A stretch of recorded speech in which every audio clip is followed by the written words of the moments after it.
Hi everyone, well, welcome to the second video in my series. Thanks for watching last week and thanks for all the love and feedback I got. I really appreciated all of that. But let's get into the second video. I will quickly add that this video is going to be a little bit longer than some of the other ones.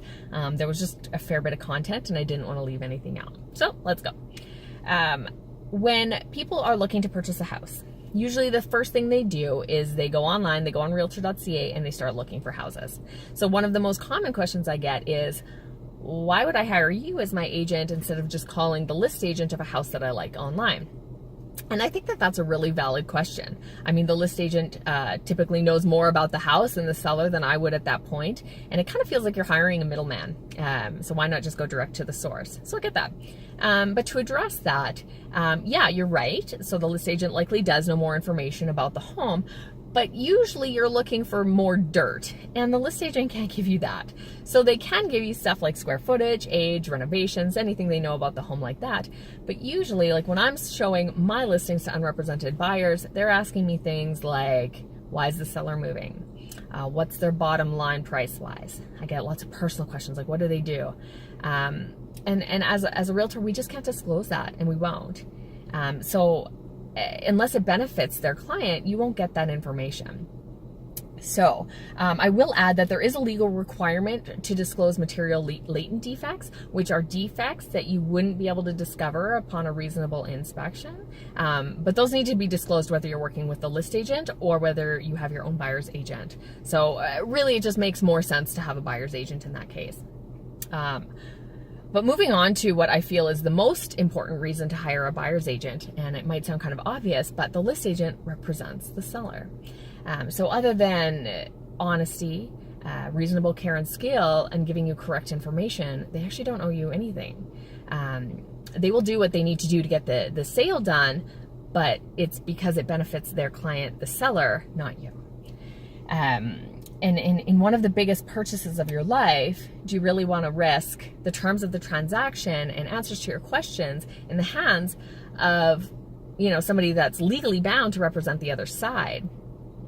Yeah. And then, further to that is most people, when they start looking for a home, don't want to just see one or two homes. And I can tell you, coordinating 15 showings in a day is a lot of work. So, just let me do that for you. It's also important to have somebody objective that has experience in real estate working for you.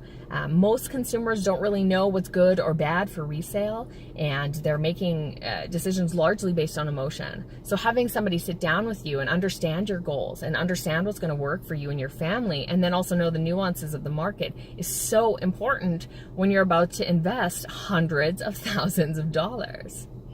And lastly, and very importantly to most buyers, is my commission is usually paid by the seller.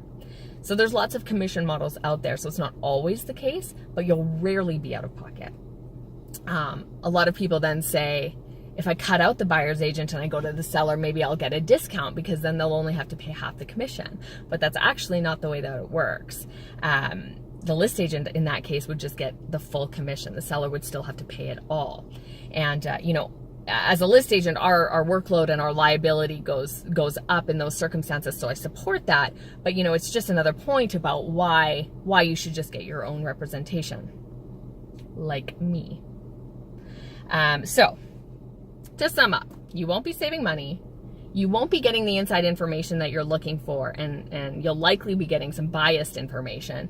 You'll have to do all the work with the bookings. You might make a mistake on the house you choose because you don't do this every day, all day. And like I've said, you'll be leaving one of the biggest transactions of your life in the hands of someone representing the other side. So I hope you understand why it's important to have an agent representing you when you're purchasing. I do happen to know a good one.